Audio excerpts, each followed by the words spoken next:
नमस्कार दोस्तों, VVIP news के इस नए एपिसोड में एक बार फिर से मैं राज कौशिक आपका स्वागत करता हूं, आपको प्रणाम करता हूं। दोस्तों, आज हमारे साथ बातचीत के लिए उपलब्ध हैं आध्यात्मिक जगत की बहुत बड़ी विभूति डॉक्टर रामविलास वेदांती, जो कि गाजियाबाद के दुधेश्वर नाथ मंदिर में चल रहे संत सनातन कुंभ में इन दिनों राम कथा करने के लिए पधारे हुए हैं।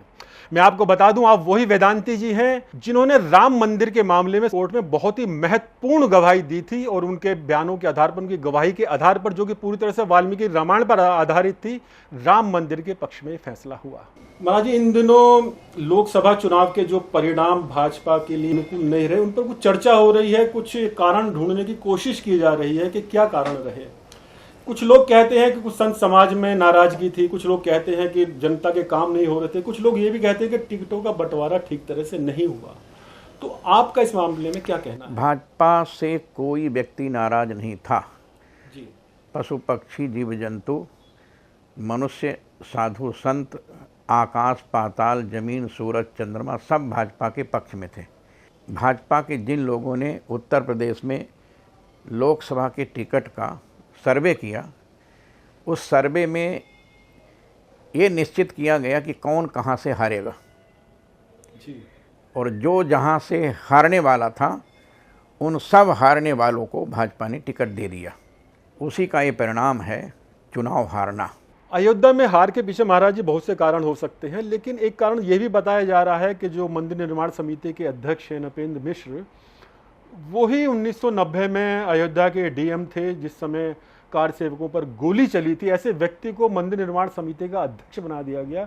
इससे भी नाराजगी लोगों में है और उनके बेटे को टिकट भी दे दिया, वो चुनाव हार गए। तो क्या ये वास्तव में इससे संत समाज में नाराजगी का वातावरण बना है? मुझे सबसे बड़ा आश्चर्य हुआ जब नृपेंद्र मिश्रा, जिन्होंने 90 में मुलायम सिंह यादव के कहने पर अयोध्या में गोली चलवाया, वो राम जन्मभूमि मंदिर निर्माण का चेयरमैन बन गया और उसने अपने बेटे को पहले एमएलसी बनाया, फिर पूर्वांचल का मंत्री बनाया, फिर श्रावस्ती से लोकसभा का टिकट दे दिया। और वहाँ जाने के बाद उसने कहा जनता के बीच में, हमको आप लोगों के वोट की ज़रूरत नहीं है, हम तो मोदी जी के बल पर, अपने पिता नृपेंद्र मिश्रा के बल पर चुनाव जीत जाएंगे। यदि आपको मेरा सहयोग करना हो तो ठीक है, नहीं तो आप लोग अपने घर बैठिए, मैं अपने आप चुनाव जीत जाऊंगा। उनका ये वक्तव्य भाजपा के लिए सबसे बड़ा घातक हुआ और 1,77,000 से वो व्यक्ति चुनाव हार गया। ऐसे व्यक्ति का चयन किसने किया, ये जिम्मेदारी चयन कमेटी पर होती है, न कि भाजपा के मतदाताओं पर होती है। भाजपा का मतदाता अच्छी तरह से जानता था कि भाजपा को दुनिया की कोई ताकत हरा नहीं पाएगी, लेकिन भाजपा को हराने वाले हमारे देश के तथाकथित गणमान्य चाणक्य, जिसको सारा विश्व कहता था चाणक्य के बल पर हम भारत को जीत लेंगे, ये उसी का दुष्परिणाम है जिसको देश की जनता भुगत रही है। राहुल गांधी जैसे हिंदू विरोधी, राष्ट्र विरोधी, देश विरोधी व्यक्ति को लोकसभा में विपक्ष का नेता बना दिया। ये सारी देन उस चाणक्य की है जिसने सारे देश के लोगों को अपनी मुट्ठी में कर लिया कि मैं जो चाहूँगा वही होगा।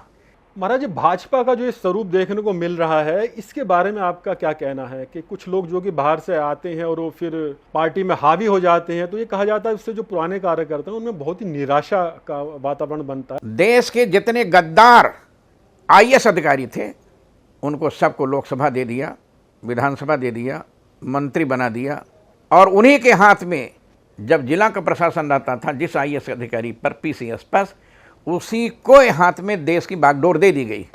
देश की जनता पश्चाताप कर रही है अयोध्या सीट हारने से। जी बिल्कुल। अयोध्या का कण कण बोल रहा था, हर व्यक्ति कह रहा था कि लल्लू सिंह चुनाव नहीं जीतेंगे, किसी कुत्ता को, बिल्ली को, चूहा को खड़ा कर दो तो अयोध्या से चुनाव जीत जाएगा। लेकिन जनता की बात, जनता के सर्वे को हमारे देश के चाणक्यों ने नहीं माना। उसी का दुष्परिणाम है कि जब मैं कहीं जाता हूँ चुनाव के बाद, पूछते हैं कि वेदांती जी कहाँ के रहने वाले हैं, तो मैं कहता हूँ मैं हरिद्वार का रहने वाला हूँ, किसी से कहता हूँ कि मैं रामेश्वरम का रहने वाला हूँ। डर के मारे अयोध्या का नाम नहीं लेता कि पूछेंगे कि आपने अयोध्या क्यों हरवा दिया। मैं आपको बताऊँ, आश्चर्य होगा, जिस दिन वोट पड़ने वाला था उसके एक दिन पहले मैं जौनपुर में भागवत की कथा कर रहा था, मुगराबाद शाहपुर में।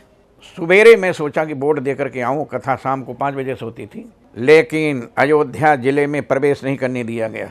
मैंने अपनी आईडी मतदाता की दिखाया, मैं अपने आईडी पूर्व लोकसभा की दिखाया, मैं अपना आधार कार्ड दिखाया, फिर भी डीएम का आदेश था कोई जा नहीं सकता, चाहे मतदाता हो चाहे कोई भी हो। अयोध्या को अखिलेश यादव ने खरीद लिया था। अयोध्या का पूरा जिला प्रशासन, हमारे जैसे व्यक्ति को अयोध्या में प्रवेश नहीं करने दिया गया। डीएम से जब मैंने बात किया टेलीफोन पर कि अयोध्या के लोग अब धरना करेंगे, प्रदर्शन करेंगे, तब अपने मंदिर में जा पाएंगे, तब डीएम ने कहा हमको धमकी देते हो, क्या ज़रूरत है अयोध्या आने की, मंदिर आने की। ये अयोध्या का डीएम बोलता है। ये सबसे बड़ा आश्चर्य है कि ऐसे राम विरोधी, राष्ट्र विरोधी, देश विरोधी, हिंदू विरोधी डीएम को हमारे माननीय मुख्यमंत्री जी ने अयोध्या जिलाधिकारी के पद पर बैठाया। ये सबसे बड़ी गलती थी। वहाँ के राम भक्त जनता रो रही है कि इसको जिला प्रशासन ने चुनाव हरवाया और जिला प्रशासन के किसी व्यक्ति का ट्रांसफर नहीं हुआ, सब वहीं बैठे। ये कैसे संभव हो गया योगी राज में और इस तरह का डीएम तैनात रहा और अखिलेश ने बिल्कुल खरीद लिया, जैसे आप कह रहे हैं। मैं बताऊं, योगी आदित्यनाथ आज तक के इतिहास में जब से मुख्यमंत्री बने हैं, अयोध्या की किसी सड़क पर पैदल उतर कर नहीं देखे कि कौन सड़क कैसी बन रही है, कौन सीवर लाइन कैसी बिछ रही है। ये माननीय योगी आदित्यनाथ जी ने आज तक कभी देखा ही नहीं, केवल कागज़ देखते थे, बस नक्शा देखते थे। ये आश्चर्य की बात। और जब वहाँ के सांसद से लोग टेलीफोन करते थे तो सांसद कहता था ये सारा काम मुख्यमंत्री जी का है, उनसे पूछिए। आज तक के इतिहास में जब से लल्लू सिंह सांसद बने, किसी भी संत महंत के घर नहीं गए, मंदिर नहीं गए। श्रीमान लल्लू सिंह जी को अहंकार था कि हमको कोई वोट नहीं देता, जो कोई वोट देता है केवल मोदी जी को देता है, बस। यह कहकर अयोध्या के किसी संत महंत से नहीं मिले। उसका परिणाम है भाजपा की ये जो दुर्दशा हुई उत्तर प्रदेश में। किसी ने कल्पना नहीं किया था कि ऐसी दुर्दशा भाजपा की होगी। मैं चाहूँगा जिसने टिकट दिया उससे पूछा जाए, आपने किस आधार पर सर्वे किया? क्या इस आधार पर सर्वे किया कि कौन कहाँ से जीतेगा? क्या इस आधार पर सर्वे किया कि कौन कहाँ से हारेगा? हमारे भाजपा के उच्च नेताओं को बैठ कर निर्णय लेना चाहिए। साधु संत अयोध्या की इसमें रो रहे हैं, खून के आंसू रो रहे हैं। अयोध्या के संत लोग बाहर जाना बंद कर दिए। लोग पूछते हैं कि तुमने कैसे हरवा दिया अयोध्या में। तो महाराज, जैसे अब हार के कारणों का सर्वे भाजपा कर रही है, तो आपको लगता है कि इन परिस्थितियों में कोई सबक पार्टी ले पाएगी? अब देखिए, पार्टी कभी किसी अच्छे व्यक्ति से सलाह नहीं लेती। पार्टी जो चमचे लोग हैं, जो जी हुजूरी करने वाले हैं। अभी मैं वाल्मीकि रामायण पढ़ रहा था, उसमें एक श्लोक आया। विभीषण ने अपने बड़े भाई रावण से कहा, सुलभा पुरुषा राजन सततम प्रियवादिन अप्रियस्य च पथ्यस्य वक्ता श्रोचात दुर्लभा। वाल्मीकि रामायण के आधार पर जो प्रिय बोलने वाले, राजा को प्रसन्न करने वाले, राजा को खुश करने वाले लोग हैं, उनसे ही राजा प्रसन्न रहता है। लेकिन अप्रिय वचन पथ्य बोलने वाले लोगों से राजा अप्रसन्न रहता है। हमारी इस वाणी को सुनने के बाद हमारे तथाकथित चाणक्यों को जब पता चलेगा तो कहेंगे वेदांती गलत बोल रहे हैं। दुनिया के लोगों को पता है कि टिकट योगी आदित्यनाथ जी ने उत्तर प्रदेश में नहीं बांटा। हर व्यक्ति को पता है कि योगी आदित्यनाथ ने जो कहा उस बात को हमारे केंद्रीय नेतृत्व ने स्वीकार नहीं किया। उसका परिणाम उत्तर प्रदेश की जनता और अयोध्या की जनता भुगत रही। इस बात को भारत का कोई भाजपाई नहीं बोल सकता जो मैं बोल रहा हूँ, डर के मारे कि हमको टिकट नहीं मिलेगा, हम विधायक नहीं बनेंगे, एमएलए नहीं बनेंगे, मंत्री नहीं बनेंगे। कोई डर के मारे नहीं बोल सकता है। लेकिन पूछना चाहिए केंद्रीय नेतृत्व को कि टिकट किसने बांटा, किसने बालियान को टिकट दिया जब जनता दौड़ा रही थी, किसने संभल को टिकट दिया, किसने कहा कि जिसने राष्ट्रीय स्वयंसेवक संघ को कहा आतंकवादी संगठन है, विश्व हिंदू परिषद आतंकवादी संगठन है, बजरंग दल आतंकवादी संगठन, इन पर प्रतिबंध लगाया जाए। ऐसे व्यक्ति के मंदिर का उद्घाटन करने के लिए हमारे भारत के माननीय प्रधानमंत्री नरेंद्र दामोदर दास मोदी जी चले गए। इससे बड़ा आश्चर्य और क्या हो सकता है? अयोध्या में किसी नेता ने कोई सभा नहीं किया। प्रधानमंत्री नरेंद्र मोदी जी गए, केवल रोड शो किए। वहाँ पर हमारे महामहिम गृह मंत्री जी ने कोई सभा नहीं किया। वहाँ पर माननीय प्रधानमंत्री जी ने कोई सभा नहीं किया, वहाँ पर माननीय राजनाथ सिंह ने कोई सभा नहीं किया, तो मैं कैसे कहूँ कि अयोध्या चुनाव हार गई है। अयोध्या के राम भक्तों ने चुनाव जिता दिया, लेकिन तथाकथित सर्वे करने वालों ने भाजपा को हरा दिया। तुम्हारे जैसे सभा इन लोगों ने, बड़े नेताओं ने नहीं की, क्या ये ओवर कॉन्फिडेंस में रहेगा अयोध्या तो हमें जिता ही देगी? ये तो उन लोगों से पूछना चाहिए जिन लोगों ने टिकट दिया है। इसका प्रत्युत्तर मैं दे नहीं सकता। अच्छा महाराज जी, जैसे परिणाम आए हम लोकसभा की कार्यवाही में देख रहे हैं कि नरेंद्र मोदी भी कहीं ना कहीं विपक्ष के हो हल्ले के सामने थोड़े लाचार दिखाई देते हैं, तो क्या इसका प्रभाव राष्ट्र पर, भारत की जनता पर नहीं पड़ेगा? देखिए, मैं बताऊं, नरेंद्र दामोदर दास मोदी की कोई गलती नहीं है। नरेंद्र दामोदर दास मोदी ने जो काम भारत के लिए किया है, आज तक के इतिहास में किसी भारत के प्रधानमंत्री ने ऐसा नहीं किया। नंबर 1, 370 धारा 35 से समाप्त होगी, किसी ने कल्पना नहीं किया था। उस धारा को मोदी जी ने समाप्त कर दिया। 3 तलाक कभी समाप्त होगा, ये किसी ने कल्पना नहीं किया था। उस 3 तलाक को समाप्त कर दिया। किसी ने स्वप्न में भी नहीं सोचा था। महंत वेदनाथ जी मरने से पहले मुझसे कहे, वेदांती जी मैं तो अब मरने जा रहा हूँ, लगता है मंदिर नहीं बनेगा। अशोक सिंघल जी वेदांता में भर्ती थे दिल्ली में, मैं पूरे 15 दिन तक दिल्ली में था। वेदांता में मरना सन अशोक सिंघल के पास जब मैं गया, तब अशोक सिंघल ने मुझसे कहा, वेदांती जी अब निश्चिंत रहिए, मैं बहुत सुखपूर्वक इस वसुंधरा को छोड़कर जा रहा हूँ। नरेंद्र मोदी पर मुझको विश्वास है कि अयोध्या में रामलला का मंदिर जरूर बनवाएंगे। और मरने से पहले अशोक सिंघल की बात सत्य हुई, जब 9 नवंबर 2019 को भारत के सुप्रीम कोर्ट के 5 जजों ने निर्णय दिया कि जहाँ रामलला विराजमान वही राम की जन्मभूमि है। सन 2005 में मैं 3 महीने तक राम जन्मभूमि की गवाही हाई कोर्ट में दिया था, और हाई कोर्ट की गवाही में हमारे विश्व हिंदू परिषद की ओर से 2 वकील थे और बाबरी मस्जिद एक्शन कमेटी की ओर से 20 वकील थे। उन्होंने जो जो प्रश्न किया, मैंने वाल्मीकि रामायण के आधार पर उत्तर दिया। मैं कथा में भी इस बात को कहा था। जी, बहुत बड़ा काम किया है। मैं सन 68 में जब अयोध्या आया तो मैं हमारे गुरुदेव श्री अभिराम दास जी महाराज राम जन्मभूमि पर भव्य रामलला का प्राकट्य किया था सन 49 में 22/23 दिसंबर की रात्रि को। और जब रामलला का प्राकट्य हुआ तो दूसरे दिन पंडित जवाहरलाल नेहरू ने गोविंद बल्लभ पंत, उस समय उत्तर प्रदेश के मुख्यमंत्री थे, कहा जाकर रामलला की मूर्ति को हटा दो। गोविंद बल्लभ पंत अपनी गाड़ी से फैजाबाद जिले के बॉर्डर में प्रवेश किए, शहादतगंज में। उसमें ठाकुर गुरुदत्त सिंह वहाँ के सिटी मजिस्ट्रेट थे। उन्होंने पूरी अयोध्या की, फैजाबाद की पुलिस को लेकर के मुख्यमंत्री को रोक दिया।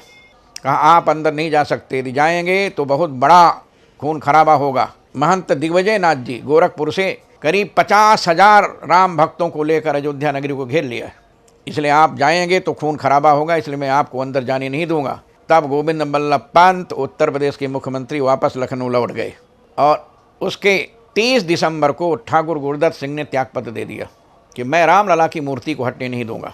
जवाहरलाल नेहरू ने कहा कि मैं रामलला की मूर्ति को हटाकर छोड़ूंगा, तो भारी सेना भेज दिया। लेकिन वहाँ के राजीव लोचन दास जी महाराज, जो हमारे हनुमानगढ़ी निर्वाणी अनी के महंत थे, उनकी शिष्या थी डॉक्टर राजेंद्र प्रसाद की माता जी।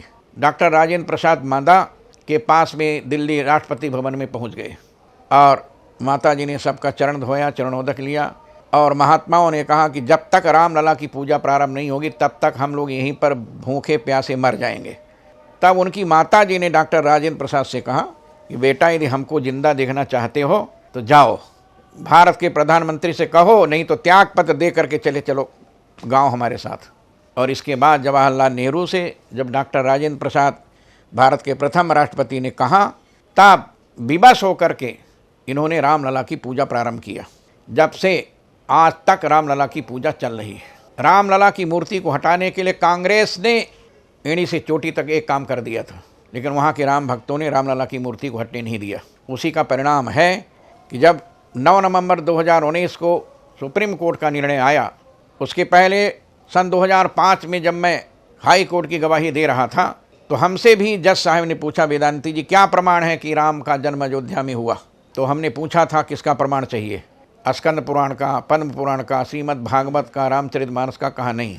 काशी के श्री हरिहरानंद सरस्वती जी ने लिखा है, काल गणना के अनुसार सतयुग से लेकर त्रेता द्वापर कलयुग तक का वर्णन किया उन्होंने और इसकी गणना लिखा 1,81,60,65 वर्ष पहले रामलला का जन्म हुआ था।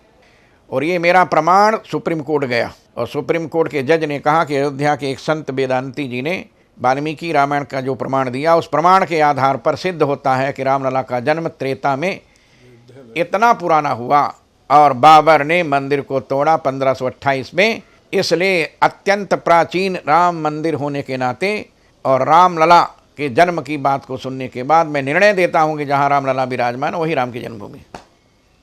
और निर्णय हो गया और मैं मोदी जी को धन्यवाद देता हूं कि उन्होंने इस निर्णय को सुप्रीम कोर्ट के जजों के बीच में ले गए और सुप्रीम कोर्ट के 5 जजों ने निर्णय दे दिया और उसी के आधार पर सन 2020 5 अगस्त को राम जन्मभूमि का भूमि पूजन शिलान्यास भारत के माननीय प्रधानमंत्री नरेंद्र दामोदर दास मोदी जी ने किया और फिर 22 जनवरी 2024 में भगवान श्री रामलला की प्राण प्रतिष्ठा हुई और इसके बाद मंदिर का निर्माण अभी भी चल रहा है। महाराज, जैसे आपने राम मंदिर की पूरी जानकारी दी, चुनाव के बाद आरएसएस के जो प्रमुख हैं मोहन भागवत और इंदिरेश जी, उनकी तरफ से ये तक कहा गया है कि ये राम जी ही इस तरह के परिणाम लाए हैं क्योंकि कुछ लोग बहुत अहंकार में डूबे हुए थे। तो भाजपा और आरएसएस इस चुनाव में इसका मतलब साथ साथ नहीं थे, जो चुनाव के बाद इस तरह की बात आई। अब ये तो उन महापुरुषों की वार्ता है, उन लोगों के बीच में क्या वार्ता हुई न मैंने सुना है, न देखा है, न जाना है। अब ये निर्णय उन लोगों का है, इस पर वही कुछ विचार दे सकते हैं। मैं माननीय मोहन भागवत के इन वाक्यों की टिप्पणी नहीं कर सकता। जी अच्छा महाराज, जब कुछ प्रदेशों में चुनाव होने वाले, हरियाणा, बिहार, छत्तीसगढ़ और 3 साल बाद यूपी का भी नंबर है, तो आप क्या अपने अनुभव के आधार पर क्या आप मशवरा भाजपा हाईकमान को देते हैं कि आने वाले समय में परिणाम उनके अनुकूल आ सके? मैं उच्च स्तरीय नेताओं को कहना चाहूँगा कि जिन कांग्रेस के घोटालेबाजों ने, सपा के घोटालेबाजों ने और अन्य पार्टी के घोटालेबाज थे जिनको भाजपा में शामिल किया है, उसी का दुष्परिणाम महाराष्ट्र, उसी का दुष्परिणाम राजस्थान, उसी का दुष्परिणाम पंजाब, उसी का दुष्परिणाम हरियाणा देखना पड़ रहा है। इसलिए जो घोटालेबाज थे, जिसके लिए स्वयं भारत के माननीय प्रधानमंत्री ने अमेरिका से लौटने के बाद भोपाल की सभा में कहा था कि 70,000 का घोटाला करने वाला महाराष्ट्र का अजीत पवार नाम लेकर कहा था, उसके 10 दिन के बाद ऐसे घोटालेबाज को डिप्टी सीएम बनाकर और वित्त मंत्रालय दे दिया गया। क्यों, ये पूछना चाहिए। ये किसकी सलाह से दिया गया? जिसने जीवन भर दरी बिछाया, झाड़ू लगाया, ऐसे भाजपा के लोगों को वर्तमान भाजपा के लोगों ने निकाल बाहर कर दिया। ये भारत को फिर से जीतना चाहते हैं, महाराष्ट्र को फिर से जीतना चाहते हैं, हरियाणा को जीतना चाहते हैं, झारखंड को जीतना चाहते हैं, बिहार को जीतना चाहते हैं। जितने घोटालेबाजों को इन्होंने भाजपा में सम्मिलित कराया उनको सब निकाल बाहर करें तो देश की जनता प्रसन्न होकर भाजपा को गले लगाकर फिर से भाजपा की सरकार बनाएगा। महाराज जी, संसद में जो विपक्ष के नेता राहुल गांधी का बयान आया कि जो हिंदू हैं वो हिंसक है, इसके बारे में आपका क्या कहना है? राष्ट्र विरोधी जो वक्तव्य राहुल गांधी ने पार्लियामेंट में दिया है, मैं भारत के माननीय प्रधानमंत्री जी से, भारत के माननीय गृह मंत्री जी से और भारत के महामहिम राष्ट्रपति से निवेदन करूंगा कि ऐसे व्यक्ति की लोकसभा की सदस्यता को समाप्त कर देना चाहिए और उनके ऊपर एफआईआर दर्ज करके भारत में कहीं सभा करने का अधिकार नहीं देना चाहिए। उनका स्थान जेल होना चाहिए या तो फिर अपने गांव इटली चले जाएं। ऐसे व्यक्ति को भारत में रहने का अधिकार नहीं देना चाहिए। हाथरस में बहुत बड़ी घटना हुई है। एक धार्मिक आयोजन में भगदड़ मच जाने से 123 लोगों की मृत्यु हो गई। बाद में चीज़ें निकल कर आ रही हैं कि वो जो कथा कर रहे थे या जो प्रवचन कर रहे थे वो अपने आप को ही भगवान बोलते हैं। उनका ना राम में विश्वास है ना कृष्ण में विश्वास। तो क्या ऐसे लोगों से सनातन को कोई खतरा नहीं? बाबा और साधु माने क्या होता पता है? चैनल के लोगों को, टीवी वालों को, मीडिया वालों को ये पता नहीं, जिसको चाहते उसी को बाबा बना देते और जो बाबा बनाकर देश के संतों को, बाबाओं को बदनाम कर रहे हैं। बाबा का कोई लक्षण होता है, संत का कोई लक्षण होता है, ऋषि मुनि महात्माओं का कोई लक्षण होता है। बहुत महत्वपूर्ण बात आपने महाराज जी की। महाराज, चलते चलते आप गाजियाबाद में वाल्मीकि राम कथा कर रहे हैं और ये गाजियाबाद में वाल्मीकि राम कथा का पहला आयोजन है। तो आप गाजियाबाद के बारे में, दुधेश्वरनाथ मंदिर के बारे में, महंत श्रीमंत नारायण गिरी जी के बारे में जो भी आपकी अनुभूति हो। ये गाजियाबाद नहीं था, नहीं है। ये भगवान शंकराचार्य जी का नगर है, जहाँ पर विश्रवा मुनि ने भगवान शंकर की आराधना कर दूधेश्वर नाथ भगवान को प्रकट किया था, जिसके महंत नारायण गिरि जी महाराज हैं।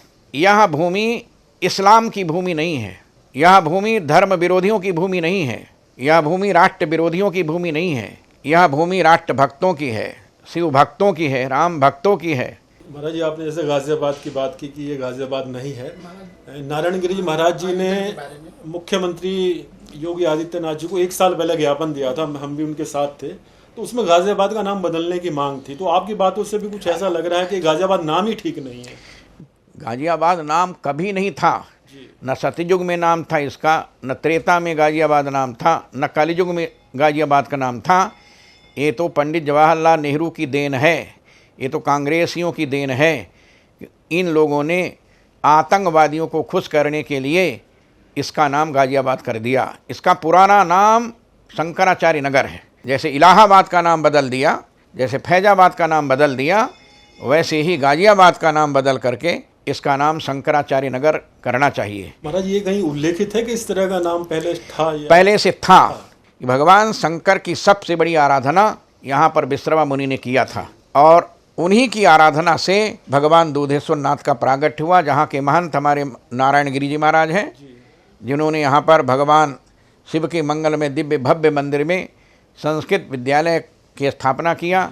यहाँ पर हजारों छात्र, मैं कल देखा, मुझे बड़ा आश्चर्य हुआ, परीक्षा देने के लिए आए और सुंदर वेद मंत्रों के साथ जब भोजन कर रहे थे तो उनके वेद मंत्रों को सुनकर मुझे बड़ी प्रसन्नता हुई। और मैं चाहता हूँ जिस प्रकार हमारे महंत नारायण गिरि जी महाराज ने इस मंदिर में संस्कृत के उत्कर्ष के लिए, संस्कृत भाषा के उत्थान के लिए काम किया है, मैं भारत सरकार के माननीय प्रधानमंत्री से निवेदन करूँगा कि 12 क्लास तक संस्कृत भाषा को अनिवार्य किया जाए।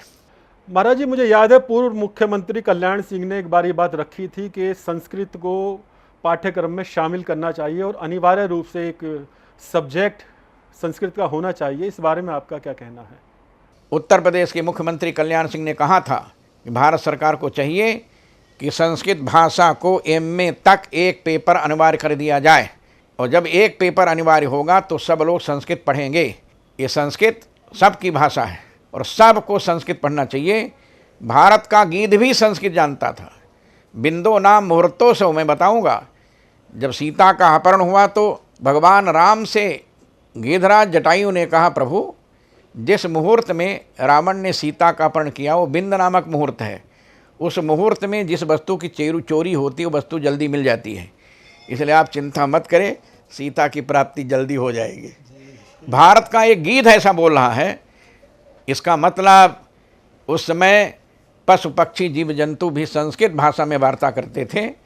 यह प्रमाण भगवान शंकराचार्य जी जब मंडन मिश्र के घर पर जा रहे थे तो रास्ते में एक धोबिन कपड़ा खींच रही थी, तो मंडन मिश्र का घर पूछा कि मंडन मिश्र का घर कहाँ है, तो उसमें एक धोबिन बोली, स्वतः प्रमाणम परतः प्रमाणम कीरांगना यत्र गिरो गुरंती शिष्योपशिष्य उद्गीयमान जानीय तन मंडन मिश्र तौका। जहाँ पर पशु पक्षी भी संस्कृत भाषा में वार्ता कर रहे हों, समझ जाना वही मंडन मिश्र का घर है। ये परिचय दिया था। इसका मतलब इस कलियुग में भी लोग संस्कृत भाषा में वार्ता करते थे, और उस संस्कृत भाषा को हमारे महर्षि महेश योगी ने सारे विश्व में भारत से विद्यार्थियों को लेकर के संस्कृत भाषा पढ़ाने का जो काम किया है, वही काम हमारे दूधेश्वर नाथ महादेव मठ के महंत श्री नारायण गिरि जी महाराज कर रहे हैं। मैं उनको बहुत बहुत धन्यवाद देता हूँ। इस प्रकार हर मठ के महंतों को संस्कृत विद्यालय खोलकर संस्कृत भाषा को आगे बढ़ाने का काम करना चाहिए। जी महाराज जी, बहुत बहुत धन्यवाद। बहुत आनंद आया, बहुत कुछ सीखने को मिला, बहुत कुछ जानने को मिला। तो मित्रों, आज के एपिसोड में बस इतना ही। ये एपिसोड आपको कैसा लगा कमेंट्स बॉक्स में जरूर लिखिएगा, और हाँ, सब्सक्राइब करना बिल्कुल ना भूलिएगा। VVIP news. नमस्कार।